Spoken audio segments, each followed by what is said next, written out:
세계의학계의 손 씻기로 엄청난 화두를 던진 인물이 있습니다. 그의 이름은 이그나즈 필리프 제멜바이스. 19세기 유럽에는 절대로 고칠 수 없는 병이 있었습니다. 폐혈증. 혈액을 통한 급성 감염병으로 당시에는 항생제가 발명되기 전이었기에 폐혈증은 사람들에게 사형 선고나 다름없었죠. 또한 이 폐혈증은 특정 환자들에게 많이 발생했는데 바로 아이를 낳은 산모들이었습니다. 무려 산모의 3분의 1이 폐혈증으로 목숨을 잃었지만 이를 방지하고 치료할 수 있는 의사는 유럽 어느 곳에도 없었습니다. 하다못해 폐혈증은 우주의 힘이나 병원에 사는 영혼 때문이라는 기괴한 말이 나돌기 시작했고 의사나 교수들조차 이를 믿을 정도였죠. 하지만 법대를 다니던 제멜바이스는 달랐습니다. 그는 폐혈증에서 산모들을 구하겠다는 마음을 품고 전공을 바꾸어 빈종합병원 산부인과의 조교수가 되었습니다. 그가 근무할 제1병동에는 해마다 10%가 넘는 산모들이 사망했습니다.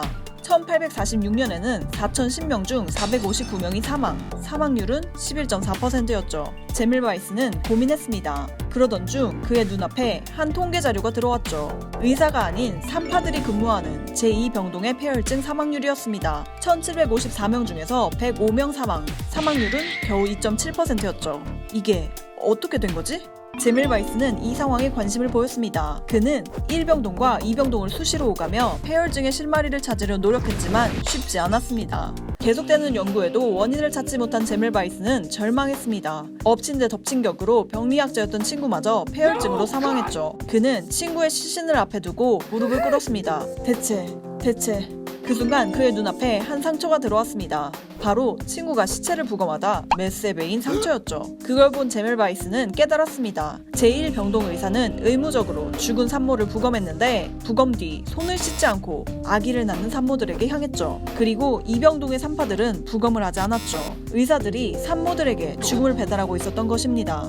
제멜바이스는 진실과 함께 매우 절망했습니다. 내가 너무 빨리 무덤으로 보낸 여성의 수가 얼마나 되는지 신만이 아실 것이다. 다른 산부인과의처럼 나도 많은 시체를 다루었다. 그러면서도 한 가지 결심을 하게 되죠. 아직도 죽음이 어디에서 오는지 모르는 다른 의사의 의식을 깨우고 내가 깨우친 진실을 알려주고 싶다. 다음날 제1병동 문에는 안내문이 붙었습니다. 1847년 5월 15일부터 영안실에서 분만실로 가는 모든 의사와 의대생은 문에 놓은 염소수로 손을 씻으세요. 모두에게 부과되는 의무로 예외는 없습니다. 그는 실험을 통해 염소수만이 시체 냄새를 없앤다는 사실을 알아냈습니다. 그리고 이건 훗날 과학적으로도 증명되었죠. 그의 노력은 헛되지 않았어요. 1년 후 제1병동의 산모 사망률은 무려 1.3%로 줄어들었습니다. 하지만 그에게 되돌아온 것은 축하와 보상이 아니었죠. 실제로 대부분의 유럽 의학계는 그를 비난했습니다. 제멜바이스는 동료를 열심히 설득하고 책까지 출판했지만 정원사가 손에 흙이 묻은 걸 더럽다고 생각하지 않듯 의사는 손에 묻은 피와 고름을 더럽다고 여기지 않는다. 세균학이 시작되지 않은 당시에 자신들의 신념이 확고했던 의사들은 그의 주장을 전혀 받아들이지 않았습니다. 오히려 의사들은 그를 미치광이 취급했으며 1865년 이를 비관한 그는 정신병원에서 숨을 거두었습니다. 당시 그의 사인은 그가 그렇게 연구했던 폐혈증이었죠.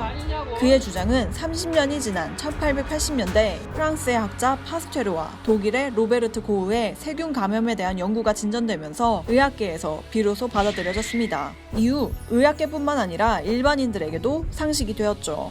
헝가리 정부는 위대한 업적에도 불구하고 냉대를 받으며 사망한 그를 기리기 위해 1969년 부다페스트 의과대학의 이름을 제멜바이스 의과대학으로 바꾸었죠. 오스트리아 정부도 그의 동상을 세우고 동전에 얼굴을 새겨 넣었습니다. 손 씻기의 목적은 흐르는 물로 손의 미생물을 떨어뜨리는 것입니다. 비누는 세균이 더 잘 떨어지게 하는 계면활성제 효과를 지녔고요. 당시 그 행위의 중요성을 받아들이지 못한 사람들은 어쩔 수 없었지만 우리는 손 씻기가 얼마나 중요한지 알고 있습니다. 여러분, 손 씻으세요. 지금까지 세상의 모든 이야기를 알려드리는 스토리시즈였습니다. 다음 편에서 만나요.